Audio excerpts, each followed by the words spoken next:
It was, in fact, an explosion.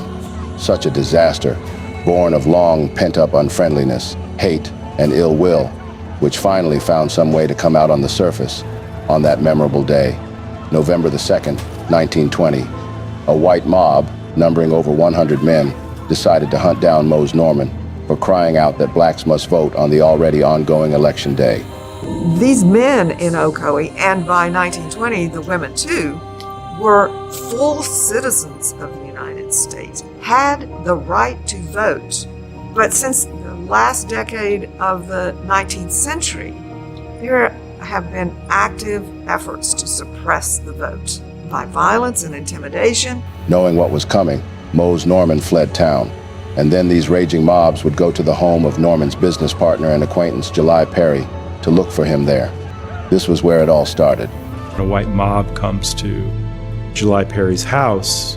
From there, all hell broke loose. The ballistic mob would fish July Perry out, beat him severely to stupor, and submit him in his bloodied body at this point to be locked up in the Orange County Jail, after which they surrounded his house and burned it to the ground. The next morning, a lynch mob would take Mr. Perry from the police custody, brutally beat him up yet again, and then hanged him from a telephone post by the highway from Ocoee to Orlando. His lifeless body was repeatedly shot as if being dead wasn't enough. 50 more carloads of white men armed to the teeth from Orlando would come over and regroup. They surrounded the black neighborhood in northern Ocoee and laid siege to it from Orlando, surrounding Orange County. The mob would turn on Ocoee's black community and begin to burn down homes and businesses, demanding that all black residents leave the town. They continued to burn down houses all through the night until about the early hour of 5 a.m. the next day at dawn. Several women and children were already burned to death by then. Some blacks, on fleeing desperately from the brutes that night, many of whom were carrying their terrified children, had blindly fled into the alligator-infested swamp around and eventually became dinner for the excited alligators. The Ocoee outbreak was a heart-wrenching saga. Ocoee suffered greatly after 1920. Who's going to work over there? Not black people, from those who knew. So for a long time, the economy suffered, all because of people wanting to vote.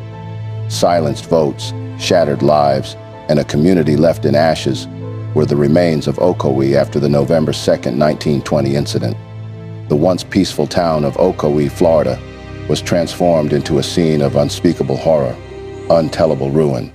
You have 30 to 60 people that we think died there. It's painful. It's horribly painful to think about being in a situation where people are shooting at you and have set your house on fire, and you're trying to escape in the dark of the night. In just one day, racial tensions boiled over into unspeakable violence, resulting in one of the deadliest Election Day mass killings in the whole of the U.S. history. On that day, African-American residents who dared to exercise their rights to vote were met with brutal force, leaving a trail of destruction and death in its wake. Growing up, only thing I knew about Ocoee was that we didn't go there. Nobody said why. And I just assumed growing up it was just a town for white people. A lot of the specifics and the events of the Ocoee massacre, we don't know. It was a horrible, horrible event. African Americans were slaughtered, were driven out of Ocoee for decades.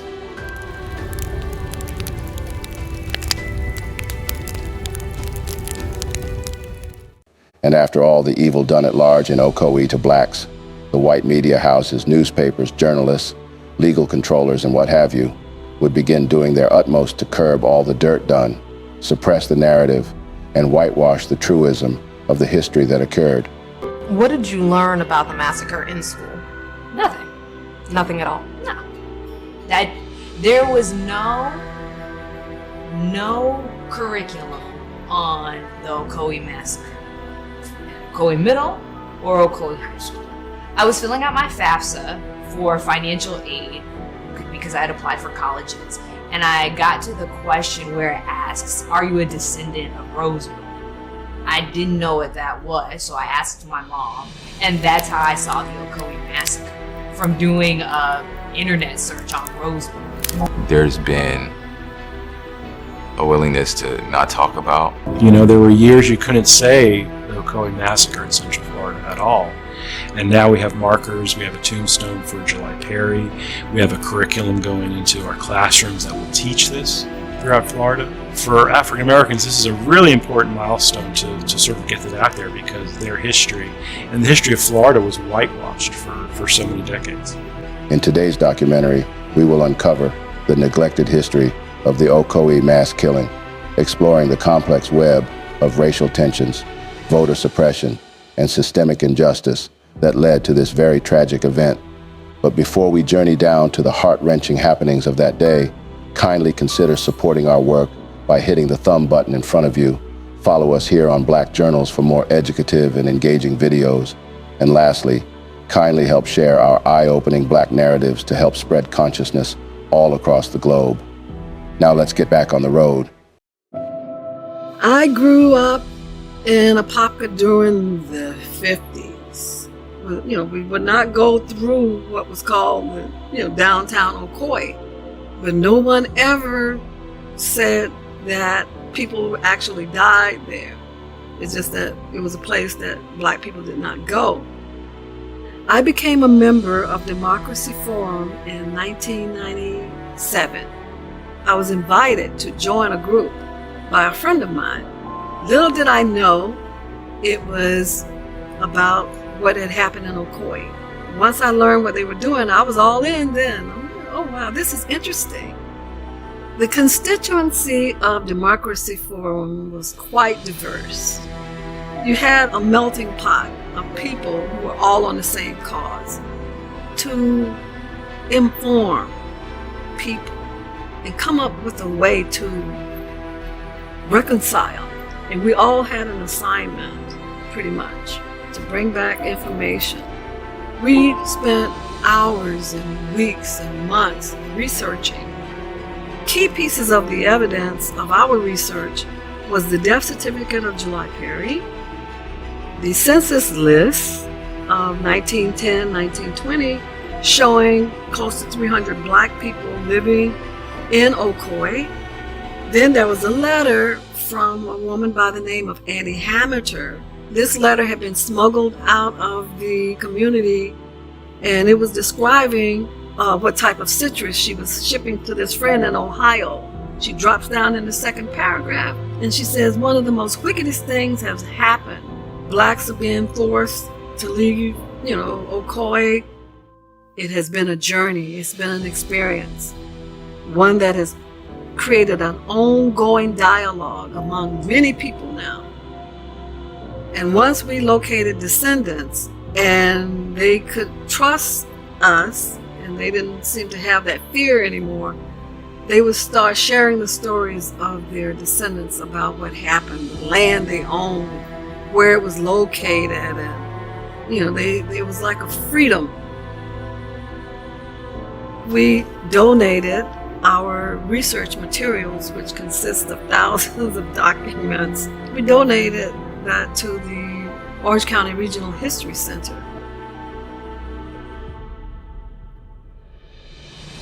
The Ocoee mass killing was a mass racial violence event that saw a white mob attack numerous African-American residents in the northern parts of Ocoee, Florida, a town located in Orange County, near Orlando. The once small town of Ocoee was founded in the 1850s by a white man who brought 23 enslaved African-Americans with him. The town grew after the Civil War as more white Southerners, including many Confederate veterans, settled in it, at the same time hiring Black laborers to work their land. Starting in the year 1888, many of those laborers were able to purchase the very acres over which they have been toiling on from their white employers, bringing them wealth and security, which was often denied to Black folks in the Jim Crow South. Census records indicate that, as at 1920, about 1/3 of 800 people in the town were Black, although it wouldn't be accurate to say that Ocoee was integrated.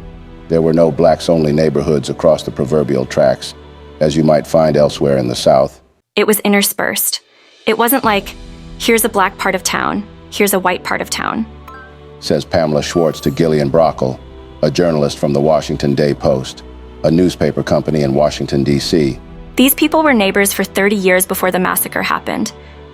After World War I ended in 1918, the same trends happening nationally took hold in Ocoee, too.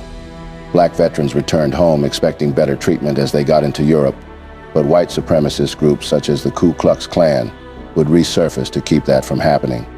Racist violence erupted all over the country in what would be later known as the Red Summer of 1919. The fight for women's suffrage further fueled those tensions. Many anti-suffragists argued that if women were permitted to vote, black men might try to vote too. Some suffragists denied this would happen, while some others even argued that white women should be allowed to vote so they could act as a bulwark against any of the black men who might try to exercise their rights. In Ocoee, black and white Republican leaders held clinics to show black residents how to register to vote, pay a poll tax, and cast a ballot. A month before the presidential election, two of the white leaders, Attorney W.R. O'Neill and Judge John Chaney, would receive a threatening letter from the KKK, and it read thus: While stopping in your beautiful city this week, I was informed that you're in the habit of going out among the Negroes of Orlando and delivering lectures, explaining to them just how to become citizens and how to assert their rights. If you're familiar with the history of the days of Reconstruction which followed in the wake of the Civil War, you'll recall that the scalawags of the North and the Republicans of the South proceeded very much as the same as you are proceeding. To remember that these things forced the loyal citizens of the South to organize clans of determined men who pledged themselves to maintain white supremacy and to safeguard our women and children. And now, if you're a scholar, you know that history repeats itself and that whoever resorts to your kind of game is handling edged tools. We shall always enjoy white supremacy in this country, and he who interferes must face the consequences. This was the letter sent to Attorney W.R. O'Neill and Judge John Chaney, who happened to be two of the white Republican leaders in Ocoee at the time. After which, across Florida, in Daytona, Jacksonville, and Orlando, local KKK chapters would begin to hold huge rallies to intimidate potential black voters. However, Florida may not spring to mind immediately when one thinks of the Jim Crow South, but for a fact, there were more lynchings there per capita than in any other state besides Mississippi. This was according to the research findings by the Equal Justice Initiative. Ocoee was once home to 255 African American residents and 560 white residents, according to the 1920 census. The mass killing would take place on the 2nd of November, 1920, the day of the U.S. presidential election, leaving a lasting political, but also a community impact, as the 1930 census shows 1,180 whites, 11 Native Americans, and 2 African Americans.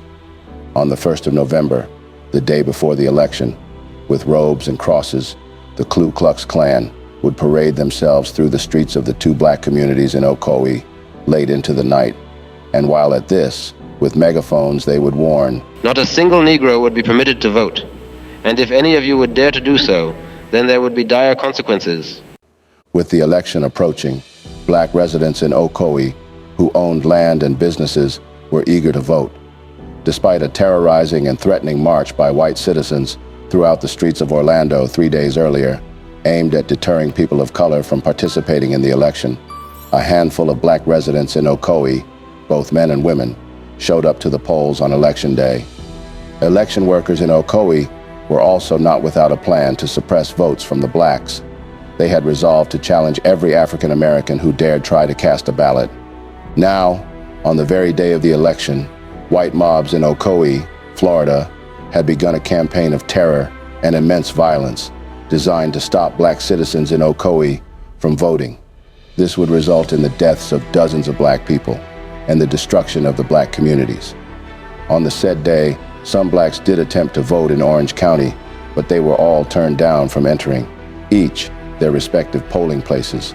None would be permitted. White enforcers camped out around the centers, and poll workers were given instructions to deflect their attempts. One by one, would-be black voters were turned away, either by threats of violence or by poll workers, who found their names mysteriously absent from the voters' registration rolls. The pollsters then instructed them to get documentation from Notary Public R.C. Bigelow to verify that they were indeed registered to vote. However, Bigelow was unable to be located because he was out on a fishing trip that day. With little or no other options, most returned to their homes without casting their ballots.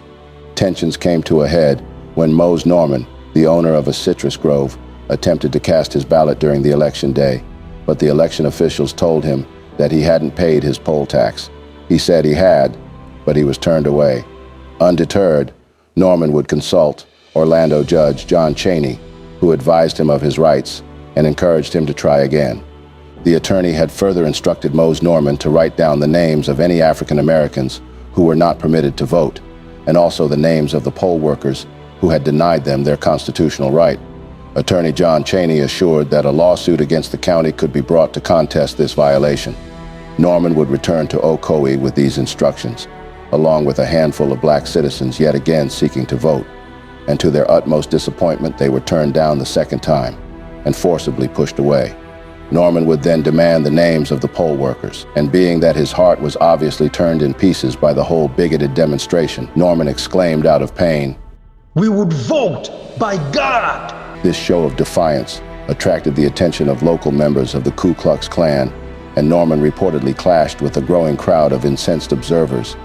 In no time, a white mob, numbering over 100 men, decided to hunt him down. Fearful of the brewing violence, Mose Norman told his business partner, Julius July Perry, that he planned to leave town. The mob, on checking endlessly without finding him, would later on go to the home of July Perry, a black community leader who had been involved in a voter registration drive in the run-up to the election.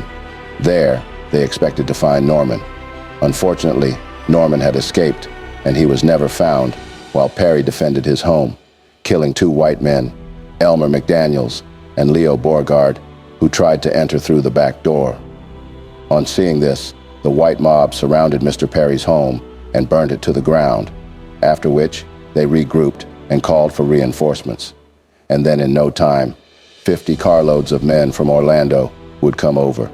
They surrounded the black neighborhood in northern Ocoee and laid siege to it from Orlando, surrounding Orange County.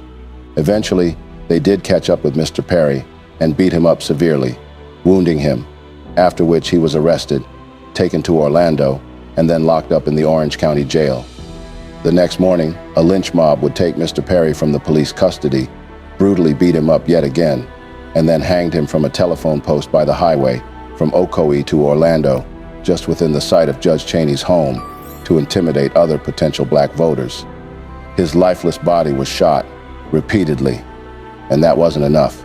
The mob would then turn on Ocoee's black community and begin to burn down homes and businesses, demanding that all black residents leave the town. On that night of the attack, the only options were to leave and get shot or stay and burn, says Schwartz, the chief curator of Orange Country to the Post, a newspaper publishing company. These white mobs would plunge into burning everything that seemed good to the eyes in the black-occupied areas of town. They would set fire to the Fraternal Lodge and the black churches and schools. They continued to burn down houses all through the night until about the early hour of 5 a.m. the next day at dawn. Several women and children were burned to death, in the least. In addition, the mob had driven out some of the fleeing African Americans into a nearby swamp where the desperate citizens, many of whom were carrying their terrified children, navigated the alligator-infested waters only by the light of their burning homes. And eventually, quite a number of them would become dinner for the excited alligators at this point. Going forward, in the face of this hellish violence, the people of color, in all their numbers, fled the town. However, there was the speculation that the rioting may have been planned so that some whites could seize the properties of the wealthiest blacks in the Ocoee town. Following the attack, Perry's wife, Estelle Perry, and their daughter, who sustained fatal injuries, were subsequently taken to Tampa by law enforcement for safety. The National Association for the Advancement of Colored People, NAACP, investigated the mass killings, sending Walter White, the organization's executive director. White, who passed as a Caucasian during his visit, reported that some local whites were still giddy with victory when he arrived at the scene. Over a 2-day span, a mob of white Floridians killed dozens of black people and burned over 25 black homes, 2 black churches, and a Masonic lodge in Ocoee. Estimates of the total number of black Americans killed during the violence ranged from at least 30 to over 60. There is no adequate accounting of this violence because neither the government nor the newspapers at the time thought it important to establish how many black people were killed during the attack. They never cared. Going forward, in the year 1921, the National Association for the Advancement of Colored People, NAACP, and other civil rights organizations called on the House Election Committee of the U.S. Congress to investigate the mass killings and black voter suppression in Florida, but it failed to act. However, it was indeed disheartening beyond words to see that in the immediate aftermath of the Ocoee mass killing, white residents would openly brag about the hostility, destruction, and killing spree brought on the black communities therein. They also moved quickly to dispose of all the properties of any African Americans they could lay their hands on, which were abandoned as they fled for their dear lives. Very many fertile farmlands were sold off after the outbreak without any compensation for the black landowners they belonged to. This was according to a 2019 government report. By 1930, the number of black residents in Ocoee had plunged greatly from 255 to just 2. Black people only started returning to the area in the 1970s, per Atlas Obscura, and even then, many still reported facing discrimination and overt threats of violence. On June 21, 2019, a historical marker honoring July Perry and others killed in the mass killings was placed in Heritage Square outside the Orange County Regional History Center. The lynching of July Perry and countless others, and the destruction of the black communities with impunity showed black residents that exercising their legal right to vote made them targets for deadly attacks and that they could not depend on authorities for protection. The Ocoee Election Day killing spree stands as a striking reminder of one of the bloodiest days in American political history, with black survivors fleeing the community, never to return. The entire black community of Ocoee was driven out within a year, forced to abandon or sell land and homes that they owned. No black Americans resided in the city of Ocoee for the following 60 years. White authorities refused to recognize the mass killing for decades. The city of Ocoee, in fact, only issued a proclamation acknowledging the attack in 2018. As explained by the historian Pamela Schwartz to the Sentinel Program News, It is white erasure. They just wanted it to go away like it never happened. Further speaking, Monivet Cordero reports today in a separate story for the Orlando Sentinel. Systemic racism in the Florida city persists, with black residents facing disparities in healthcare, employment opportunities, housing, and other key facets of life. A central avenue in Ocoee bears the name of Confederate Captain Bluford Sims, who seized and sold off Perry's land following his lynching. In closing, as we reflect on the Ocoee mass killing, this tragic event not only exposes the brutal reality of systemic racism, but also highlights the resilience of those who survived and the ongoing struggle for civil rights. It is crucial to acknowledge the lives lost and the families torn apart. Their stories deserve to be told, remembered, and honored. Finally, this tragedy serves as a call to action, urging us to confront the uncomfortable truths of our past and to work towards a future where such atrocities are never again repeated. Thank you for journeying with us all the way through Ocoee's tragic past. We appreciate your engagement and reflection on this difficult yet important chapter in American history. Join us next time as we continue to shed light on untold stories and uncover the complexities of our shared human experience. Do remember also to like the video, share with as many acquaintances as you can all across the globe. Consider subscribing to our channel and hit the notification bell to stay updated on upcoming videos. We are delighted to have you here with us. Thank you for watching. See you in the next one ahead.